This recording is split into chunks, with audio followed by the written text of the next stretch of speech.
I'm sure have heard about Golden Dawn, about the brutal attacks on activists, on trade unionists. I also read that many more nationalist groups are cropping up in the country, and I'm very happy that we have a person to talk about the issue who followed the topic of Golden Dawn, of the rise in far right since many years. And this is Tony Rigopoulos, a journalist.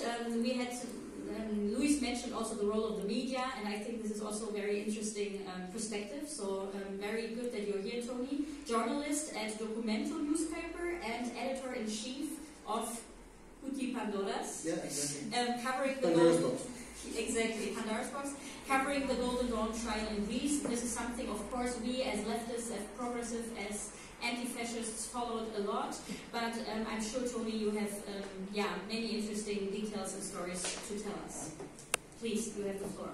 Thank you for having me. So I'm not really used to be the speaker in such events. I'm usually, as a journalist, the person who's just listening and asking questions. But I understand that in this discussion, one of the stories that I have been most passionate about plays an important role. So I will be speaking about the shocking case of Golden Dawn in Greece, but I'm sure that many of you will find similarities with what's happening in other countries as well. So Golden Dawn managed to become one of the leading organizations of the European and North American neo-Nazi movement by utilizing Greece's debt crisis that broke out in 2010. Now, those guys have been around since the 80s, and until 2010, they were receiving 0.5% in every election. They were completely marginalized, but suddenly they burst in the crisis. Now, an unpopular opinion that I partially support is that Golden Dawn managed to build a network of fresh voters during the so-called Indignados movement that the Greeks copied from the Spanish back in 2011. Now, it was for anyone who may not remember, it was a movement of citizens occupying main squares and protesting against austerity. Don't get me wrong in that. I'm not saying that Indignados is to blame for Golden Dawn. I'm just saying that the fact that it was a depoliticized movement, at least in Greece, gave Golden Dawn the opportunity to infiltrate by using a very, very popular symbol for the people who were there, the Greek flag. So Golden Dawn members would gather at a certain spot every day, holding a huge Greek flag. I remember because I was going as a protester back then. And they used very intense language to bring people closer. Intense language, but not neo-Nazi language, because they're trying not to scare people away. So their three main arguments were based on the anti-establishment scheme. First, that the politicians, all politicians from all parties, are traitors and puppets of the Europeans. Two, that immigrants and refugees are part of a plan to de-ethnicize Greece. And three, that the true Greeks, whatever that may mean, should take control. So, based on those three baselines, they managed to create a group of people, mainly men, who became eager to hear more from them. In only 2 weeks before the second election of 2012 happened, one of the most iconic Golden Dawn attacks takes place. So this is where I want us to see a very short video. It's about 18 seconds. I'll just give you some context. It's Elias Kassidiaris, is the young macho spokesman of Golden Dawn, invited to a TV discussion. And when he got upset about something that was being said back over there, he suddenly threw a glass of water to Rena Duru, who was representing Syriza then. And when Yana Kanelli from the Communist Party reacts, he gets up and hits her with his fists on her face. So we can see it.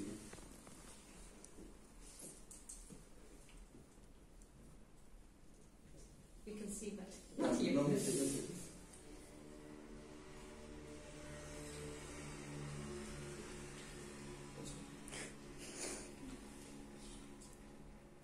well, the pictures are.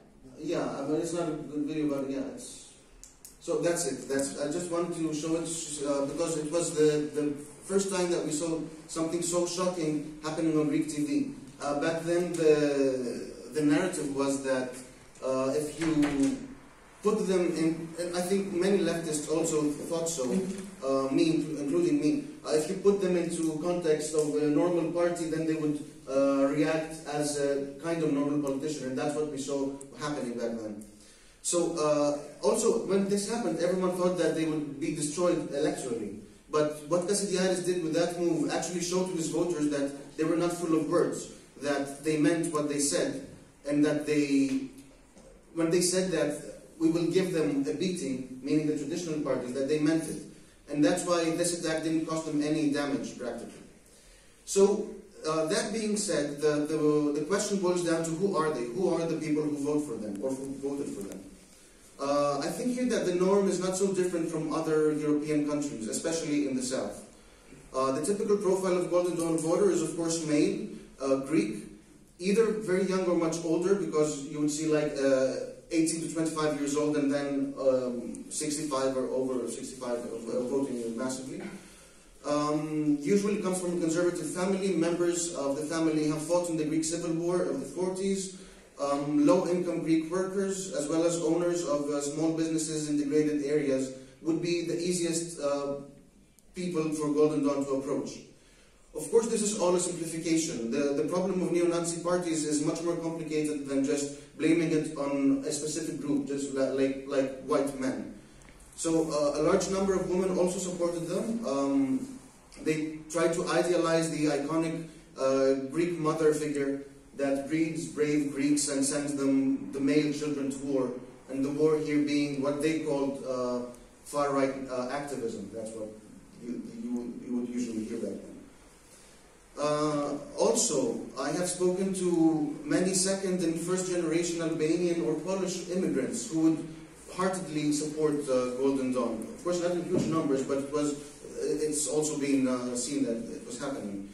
Because apparently it made some of them feel that they were finally closer to the Greeks, which is the ethnic group that has been marginalizing them since the 90s. And since we had the influx of refugees and immigrants from the Middle East and Africa, of different skin color and different religion, then they felt closer to the Greeks. And it was an interesting phenomenon, I think. So in the elections of 2012, they entered parliament for the first time with around 7% of the vote. They didn't lose power, they lost some part of their power, but not so substantially.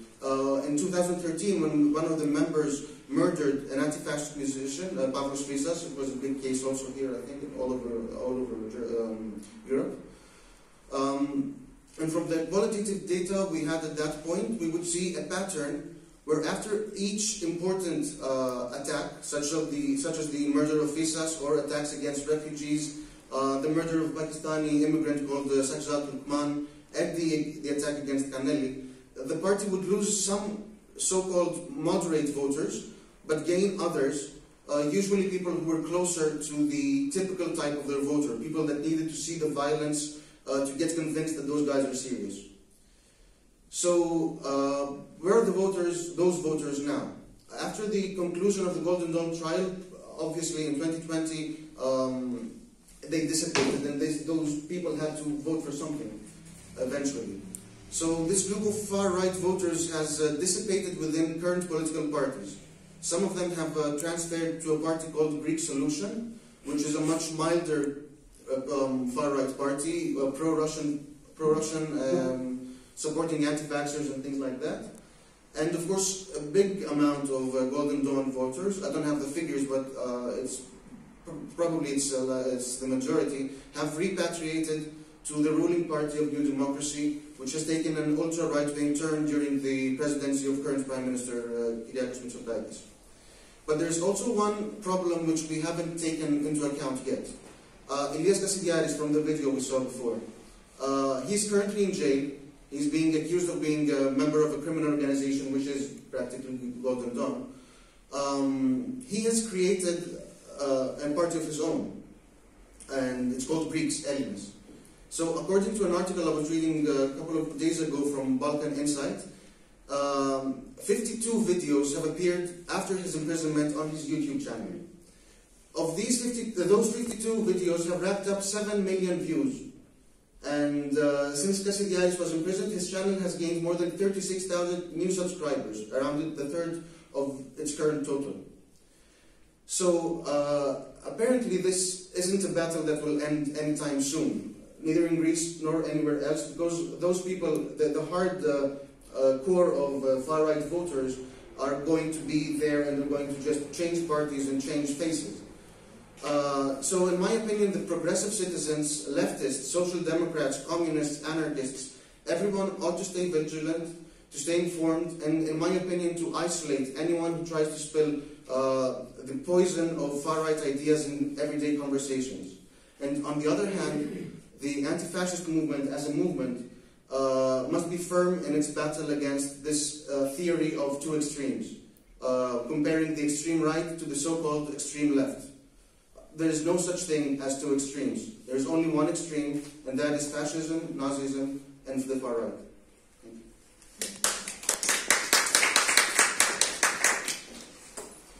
Thanks very much, Tony. It was really interesting. I would now, before we come to our last speaker,